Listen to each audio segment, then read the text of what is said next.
All right, welcome everyone to Corporate Sagas. Today we're going to try to tackle something pretty big, honestly. President Trump's tariffs. You know, what they might mean for the future of, well, a lot of things. Yeah. And you sent over a pretty wide range of stuff to look at before we got started here. Oh. You've got articles, CNN, Fortune magazine, The Guardian, BBC News even. Okay. And then a couple of YouTube transcripts. One, it's actually Singapore's prime minister giving a speech talking about this whole thing. Oh, wow. Okay. Interesting. So what we're going to do today is try to cut through all the noise, figure out what these tariffs might actually mean, not just for trade deals and the stock market and all that, but for us, Yeah. like how we work, what happens with all this automation everyone's talking about, and the global economy as a whole. I mean, this is a lot to cover. It is.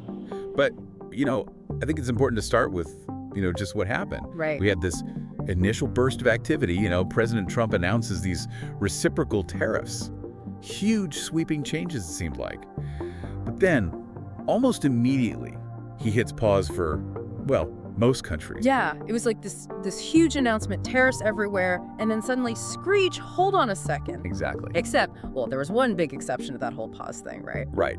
China. Yeah. So while everyone else is getting this, temporary break, tariffs on Chinese goods, those are not only staying, but they're going up. Like a lot, from, what was it, 104% to 125%. Yeah, not exactly subtle. It's No. like they took a tense situation and just cranked up the dial. Definitely feels like an escalation. And this, of course, is all happening after, years now of this kind of back and forth trade battle. Right. Each side accusing the other of unfair practices, Yeah. So not surprisingly, China hit back their own retaliatory tariffs on us, up to 84%, I think. So now we've got this, full-blown trade war brewing between the two biggest economies in the world. Pretty much. And, the White House, they've got their reasons, right? They're saying this is all a response to China. They got to push back against, what they see as bad actors. Right. Treasury Secretary Bessent, he was talking about, how China's the one escalating things. I did see that. But, the CNN article, they had a slightly different take, a little more worried, I think. Oh, yeah. Yeah. They're saying this whole thing could actually lead to a complete halt in trade between the U.S. and China. And that would be bad for everyone, not just them. The whole global economy would feel it. Yeah, that makes sense. We're all so connected these days. So let's talk about the market reactions. First, that initial tariff announcement, and then the sudden pause. I imagine investors were on a bit of a roller coaster. Oh, absolutely. That first announcement, talk about uncertainty, the markets tanked, people were worried about a recession. That makes sense. But then, that 90-day pause for most countries, well, that seemed to do the trick. The Guardian, they even said the S&P 500 had one of its biggest single-day gains since World War II. Wow. So, that immediate panic subsided, at least for the moment. Yeah. But I'm guessing the underlying concerns about the economy, those haven't just vanished. No. Fortune had this piece about the Fed meeting minutes. Apparently, they're still pretty worried about the possibility of stagflation. Slow growth combined with high inflation. Yeah. Not a good mix. And they think the tariffs are definitely a factor in that, along with worries about a hiring slowdown. So even with the pause, things are still, shaky. Definitely. And it wasn't just the Fed. The Bank of England, they're saying the same thing, basically. Trump's tariffs mean slower growth, more inflation, maybe even problems for the whole financial system. Yikes. So who gets hit hardest by all this, right away? Well, CNN, they were highlighting small businesses. Especially the ones that rely on imports or, parts from China. Those guys, they don't have the same kind of wiggle room as the big companies to deal with these sudden price hikes. Right. Changing suppliers, that's not something you can just do overnight. Now, I want to shift gears for a second and talk about the global perspective on all this. Yeah. Singapore's prime minister, he gave this speech, really interesting. Oh, yeah. He sees these U.S. tariffs as a huge turning point, like the end of an era. Wow. He actually said, the era of rules-based globalization and free trade is over. Yeah.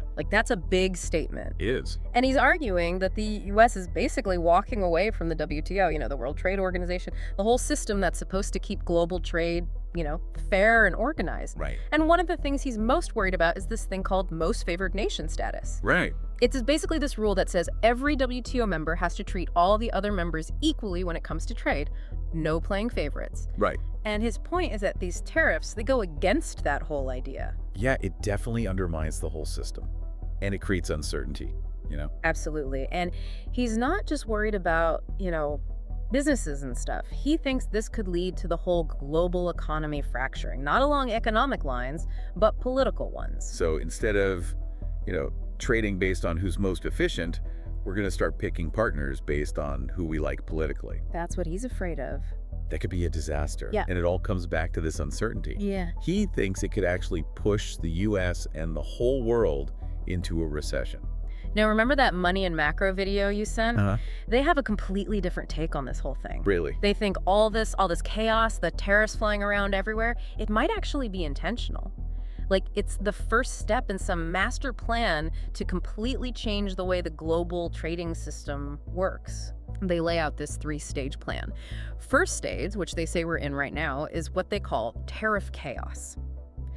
Basically, you hit everyone with these high tariffs to get their attention, create some leverage, force them to negotiate. Okay, so you shake things up to get what you want. What's next? Stage 2, they call it reciprocal tariffs. So the goal there is to get everyone on a level playing field. Everyone faces the same tariffs. Okay, so no more of this, you charge me this much, I charge you that much. Everyone pays the same. Right. And then comes the really interesting part. Stage 3, the Mar-a-Lago Accord. Mar-a-Lago Accord. Catchy. Right. So their idea is that this could involve some kind of new global currency agreement. They think the goal might be to weaken the US dollar a bit to help with exports, but also keep it as the main global reserve currency.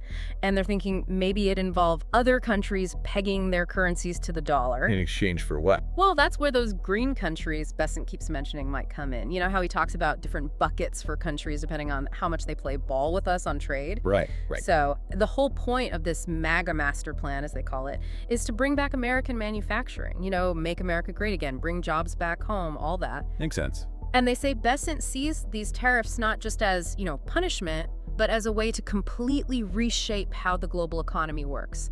Reward the countries that cooperate, punish the ones that don't. But do they really think other countries will go along with this? That's the big question. Even Money and Macro admits it's a long shot. It would require a huge amount of trust in the U.S. Basically, they say other countries would have to become like vassal states in this new economic order. Yeah, I don't see that happening. And remember, we're not living in the Bretton Woods era anymore. Back after World War II when the U.S. was calling all the shots. The world's a lot different now. Lots of other big players with their own ideas. Yeah, it's definitely a gamble. Okay, so let's talk about something that, affects all of us directly. Jobs. How will all this trade war, this reshuffling of the global economy, how will it affect the way we work? And what about automation? This is the big question, isn't it? That Trump tariff time bomb video you sent, they talk about this directly. Tariffs, automation, jobs, it's all connected. Right. And the Prime Minister of Singapore, he was talking about this push in the West to bring manufacturing back home, which makes sense, if you're trying to be less reliant on other countries. But if we start making more things ourselves, well, that's going to change where the jobs are, right? Absolutely. We could see a whole rethinking of global supply chains, maybe less reliance on super efficient, but also kind of fragile systems like we have now. So yeah, maybe some manufacturing jobs come back to the West. But here's the thing, automation. Companies, when they bring production back home, they're going to want to automate as much as possible. To keep costs down. Exactly. So yeah, there might be more manufacturing jobs, but they might be different jobs. Yeah. More focused on, designing, programming, maintaining all those robots. Since it's not as simple as tariffs equal more factory jobs. Nope. And by the way, if you folks are finding this whole conversation about the global economy and the future of work as interesting as we are, do us a favor, hit that subscribe button, and give this video a like. Yeah, it really helps us out. And tell us what you think. What are your thoughts on all this? Leave a comment down below. We want to hear from you. Now, it's not just about manufacturing, right? All this stuff, it could change a lot of industries. Right. The companies that rely on imported parts, they might have to rethink their whole business model. Maybe find new suppliers closer to home, or even, come up with completely new technologies. Yeah, the uncertainty itself can be a huge driver of innovation. Companies have to adapt, become more resilient. So we've covered a lot of ground here, from those initial tariff announcements and the, sudden pauses to the market reactions, and then this whole debate about the future of the global economy. And we've heard some pretty different perspectives, from worries about recession to these, grand plans to reshape the world. It's a lot to take in, and the biggest thing that stands out to me is just how much uncertainty there is right now. Businesses, they need some predictability. But this back and forth on trade policy, it makes it really hard to plan for the future. And the consequences, they're not just for governments and big corporations, it's for all of us. Prices, jobs, what we can buy, it all gets affected. And looking at all these sources you sent, it really feels like we're at a turning point, a pivotal moment in history. It does. So we want you to think about this. What aspects of all this stood out to you? What questions do you have about the future? Because this story, it's not over. Not even close. We're going to keep following this closely. But for now, here's something to keep in mind. In all this talk about trade and tariffs and economics, don't forget about the human element. Right. Behind all the numbers and the policies, there are real people whose lives are going to be affected by this. Absolutely. It's easy to go lost in the abstract, but these are decisions that are going to shape the future for everyone. So keep thinking about these questions. Keep talking about them. What kind of world do we want to live in? And how do we get there? That's something we all need to be thinking about. Couldn't have said it better myself.